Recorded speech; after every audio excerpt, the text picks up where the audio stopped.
অসমত 11ৰ যদি জনগণনা আৰু NRCৰ ডেটা এইটোক যদি আপুনি ষ্টেটিষ্টিকেল প্ৰজেকশ্যন কৰে তেতিয়াহ'লে 41 চনত মুছলিম আৰু হিন্দুৰ জনসংখ্যা প্ৰায় সমান হ'ব আৰু 51 চনত অসম মুছলিম মেজৰিটি দেশ হ'ব। এইটো মই বনোৱা তথ্য নহয়। 2011ৰ সেন্সাস পৰৱৰ্তী সময়ত NRCত আবেদন কৰা লোকৰ হিন্দু মুছলমান ৰিলিজিয়াছ ডিভিজন এই দুটাক যদি আমি ষ্টেটিষ্টিকেল প্ৰজেকশ্যন কৰোঁ তেতিয়াহ'লে সেই ৰিজাল্টটো আমি পাওঁ।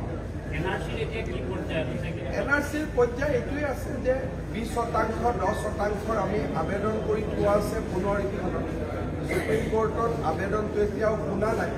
কিন্তু NRCৰ 9,22,000 লোকৰ বায়োমেট্ৰিক বন্ধ হৈ আছে। তাৰ কাৰণে মানুহৰ বহুত অসুবিধা হৈছে। বায়োমেট্ৰিকখিনি মুকলি কৰি দিয়াৰ কাৰণে মই কেন্দ্ৰীয় চৰকাৰৰ লগত যোগাযোগ কৰি আছোঁ।